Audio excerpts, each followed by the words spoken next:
Кутмандуу кечиңиздер менен эфирде билим берүү тармагындагы соңку кабарларды маалымдаган билим жаңылыктары программасы.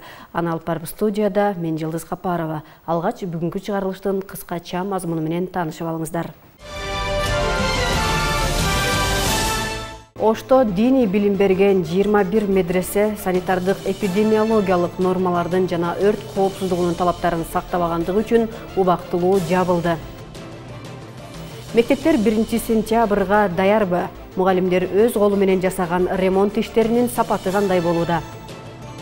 Кесиптик билим берүүдө англис тили мугалимдерин көбөйтүү зарыл. АКШда өткөн спорттук мелдеште Оштун жаш спортчулары 13 алтын, 11 күмүш медаль менен кайтып келишти. Улуттук коопсуздук боюнча мамлекеттик комитет мекемелер аралык жумушчу тобу менен бирге Ош облусундагы диний окуу жайлардын ишмердүүлүгүн текшерип чыгып, натыйжада санитардык эпидемиологиялык нормалардын жана өрт коопсуздугунун талаптары сакталбаган 21 медресенин 39 мечиттин ишмердүүлүгүн убактылуу токтоткондугун кабарлады. 20 июлда башталган текшерүүнүн максаты жана ачылган сырлар кийинки тасмада. 20 июндан тарта дин иштери боюнча комиссия, муфтият, коопсуздук комитети, ички иштер министрлиги, өзгөчө кырдаалдар жана саламаттыкты сактоо министрликтери, кадастр мамлекеттик мекемеси жана президенттин Ош облусундагы өкүлчүлүгүнөн турган атайын комиссия Ош облусундагы диний жайлардын ишмердүүлүгүн текшерип, бир катар мыйзам бузуулардын бар экендигин аныктап чыкты.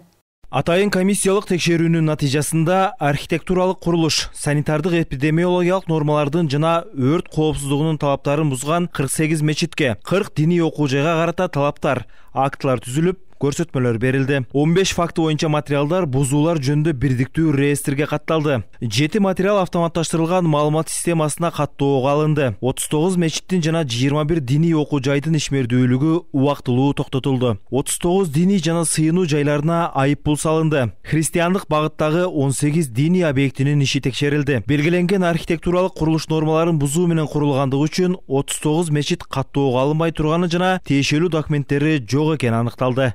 Тийиштүү бардык кызмат өкүлдөрүнүн катышуусундагы мындай комплекстүү текшерүү диний мекемелерге карата биринчи жолу уюштурулган. Биринчи кезекте экстремисттик террористтик аракеттердин алдын алуу, диний башаламандыкты тартипке салууга багытталат. Биротоло жабылган жок. Булардын бардыгы ошол кемчиликтерди жоюу максатында гана. Бул жерде баягы 21 медресе деп атабыз. Азыр медреселердин бардыгында окуу эмелери жок. Себеби каникул учурунда ошо кемчиликтерди жоюу алсын деп атабыз.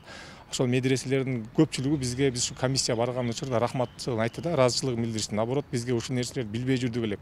Себеби алар баягында бир жолу бизден каттоодон өтүп атканда архитектуралык документтери болуш керек, санитардык норма боюнча атайын акттар болуш керек, өрт коопсуздугунун акттары болуш керек. Бул эми баягы бир медресе жылда өтпөйт да. Бир медресе бир канча жылдан бери иштеп жүрөт, бирок ошол эле бир эле санитардык акттын алган, бирок кийин алган эмес. Ошолор болсо мындан кийин көп нерсени билип алдык дешип, ошол нормаларын сактап, көпчүлүгү кайра ачыла баштады. Ачылып, сентябрга даярдыктарын башташты диний окуу жайлар.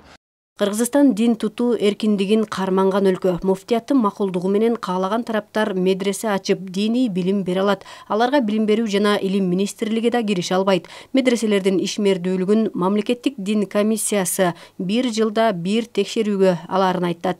Дин иштери боюнча мамлекеттик комиссия бул мониторингтерди ар дайым ошо диний окуу жайларда жүргүзүп турат. Ал жерде окуу программасын карайт, ичиндеги диний адабияттарын карайт, ошо программага дал келеби, дал келбейби, окуучулардын сандык көрсөткүчүн, сапаттык көрсөткүчүн ушуларга мониторинг жүргүзүп турат негизинен.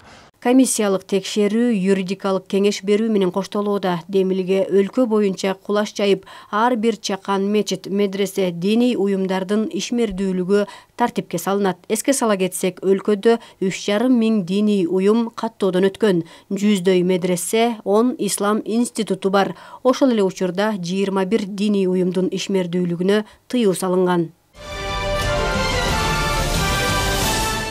Окуу жылынын башталарына саналуу гана убакыт калды. Андыктан мугалимдер 2 айлык эс алуудан соң мектепке келип, анын ремонт иштери менен алек болушууда. Бишкек шаарындагы номер 46 орто мектебинин жаңы окуу жылына карата даярдыгы кабарчыбыз Чолпон Деркенбаеванын материалында.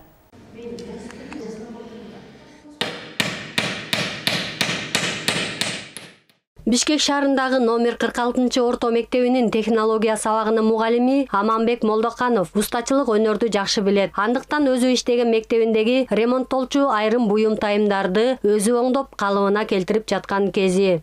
17 жылдан бери өстөй оформление дейт, мына класстарды жабдуу. Ушулардын планшеттерин баарын жасап жардам кылып мугалимдерге, жаш мугалимдерге, эжекелерге, агайларга өзүм ушул кабинетим бар, ошол жерге барып жазап, айтканын кылып турабыз. Эми колубуздан келген ушул жумуш экен. Быйыл 3 жерде иш жүрүп жатат. Бул дегенде спорт залындагы душевой жуунчу бөлмөсү менен даратканасы болуп жатат. Андан 4 экен, 2-ünü орнотабыз. Анан жанагындай ашканага таза суу келген түтүкчөлөрү бүтүнүп калган экен да.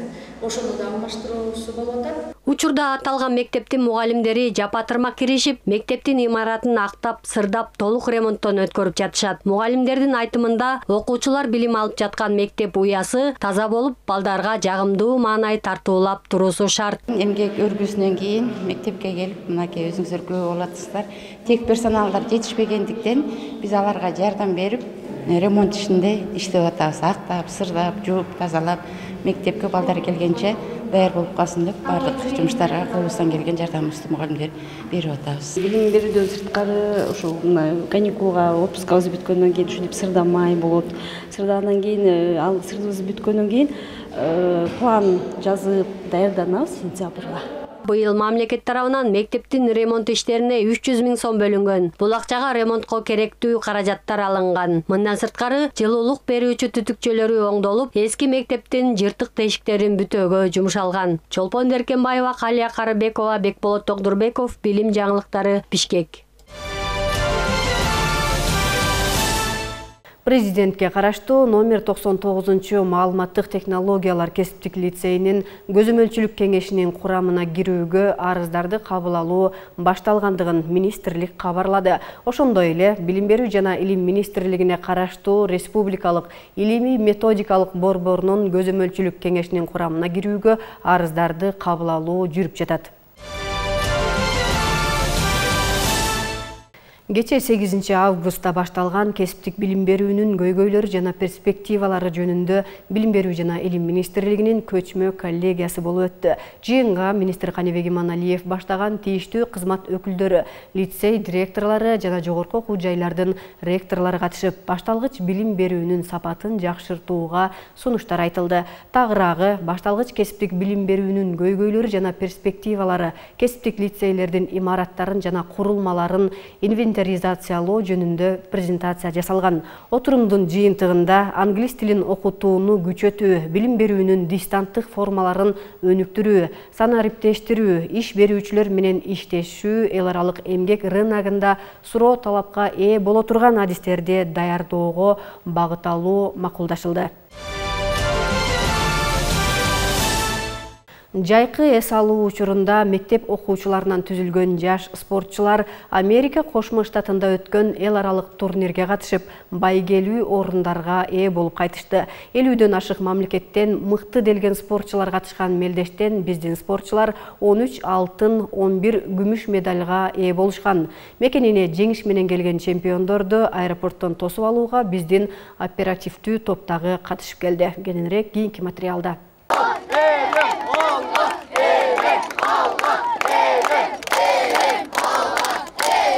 Бул жаш спортчулар Америка Кошмо Штаттарынын Форт Лодерден шаарында өткөн эл аралык турнирде Кыргызстандын желегин желбиретип, өлкөгө жеңиш менен келишти. Спортчуларды Ош эл аралык аэропортунан салтанат менен тосуп алышты. Кеси жерге тийбеген, жеңилүүнү билбеген балбандар турат, карасам катардаймында биз менен. Алатонун атагын Америкада чыгарган, көргөн көздү кубантып, көңүлдөрдү сугарган балбандарга анда бир 5 мүнөт болсун чыгармам. Ушул көптөгөн мамлекеттер катышкан жудо боюнча ачык чемпионатта ушул жакшы ийгиликтерди жаратып, жалпы ушул 30 комплект медальды бүгүн Кыргызстанга, анын ичинде Ош жергесине алып келе жатышат. Мен ойлойм, бул жудо, бул спорттогу эң кымбат, эң маанилүү спорттун түрү. 50дөн ашуун мамлекет катышкан бул эл аралык мелдеште Кыргызстандан барган спортчулар мыкты көрсөткүч көрсөтүп, жалпы командалык оюн боюнча 1-чи орунду камсыздай алышкан. Мындан сырткары балбан билек спортчулар 13 алтын, 11 күмүш, 6 коло медалга да ээ болушту. Бул Америка өлкөсүндө 2000-жылдан бери өтүп келаткан турнир. Мындай беделдүү турнирлердин бири. Кичинекей жаштан баштап чоң жашка чейинки өтчү турнирде. Бул жерде бардык, мындайча айтканда бардык возрасттар бар. Анан эми өзгөчөсү Ош шаарынан эң алгач былтыр биз барып келгенбиз. Барып жалпы командалык эсепте медальдардын саны боюнча 7-чи орунду алып келгенбиз. Быйыл дагы ушул насип кылып, быйыл андан да бир аз көбүрөөк бала бардык. 13 спортсмен кичинекей балдар барды. Бир клубтан барышты, РМ спорт клубунун тарбиялануучулары. Ошол балдар менен чогуу ошол 50 команданын ичинен, 50 өлкөнүн ичинен, берки клубтарды командалар кошкондо 100 клубтун ичинен 1-чи месттен алдык. Колуна кубок, төшүнө медаль тагынып келген спортчулардын бул жетишкендиги биринчи ийгиликтер эмес. Алар буга чейин да коңшу өлкөлөрдө өткөн мелдештерде байгелүү орундарды алып келишкен. Ал эми Америка Кошмо Штаттарында жараткан ийгиликтери аларга дагы да чоң мүмкүнчүлүктөрдү жаратты. Америкада мелдеш жакшы эле болду. Өтө күчтүү, өтө слабый соперник жок болду. Бардыгы эле жакшы күрөштү. Мына Илгиз деген соперник экөөбүз 2 жолу финалга чыктык. Башкалар да күчтүү экен. Эч кимди слабый деп албайм. Америкада мелдеш өтө жакшы болду. Соревнование Флоридада өттү. Мен 3 күн күрөштүм. 34-36 и голдон скор. Мага кубокту за красивый помы берди. Курамы бир машыктыруучу жана 13 дзюдочудан турган топту байге менен келетеп 2 жумадан бери күткөн ата-энелердин сүйүнүчүндө чек жок. Алар келечекте өлкөбүздүн чыган спортчуларын тарбиялап жатканына кубанышууда. 1-чи месттен алды, 1-чи орунду алды. Биз дагы семьябыз менен кубанычта болуп, бардыгыбыз толкунданып күтүп алганга шашып турабыз. Бул жеңиштери командный 1-чи утуш ар бирибиздин балдарыбыз алтын алып келиш бизге өтө бир чоң стимул берип атат. Буюрса эндиги жылы уже Олимпиадага, Японияга, башка мамлекеттерге толук даярдыкка даярданып туруп катышка бизге бул жеңиш ата-энелерге өтө чоң стимул болду. Эске сала кетсек, спортчулардын жогоруда аталган эл аралык турнирге 2-чи рет катышышы. Алар 1-чи катышуусунда көптөгөн мамлекеттер арасында 7-чи орунду камсыздаган болчу. Бул жумадагы жагымдуу жаңылыктардын бири президенттин жарлыгы менен мындан кийин 35 жашка чейинкилер жаштар деп эсептелет. Эске сала кетсек, буга чейин 30 жашка чейинкилер жаштардын катарында болчу. Мындан ары жаштарды өнүктүрүүгө атайын долбоорлор мамлекеттик программа менен көбөйтүлөрү айтылды. Дал ушундай жагымдуу жаңылыктар менен бүгүнкү топтомду жыйынтыктайбыз. Кайрадан көрүшкөнчө саламатта туруңуздар. Кечиңиздер көңүлдүү улансын.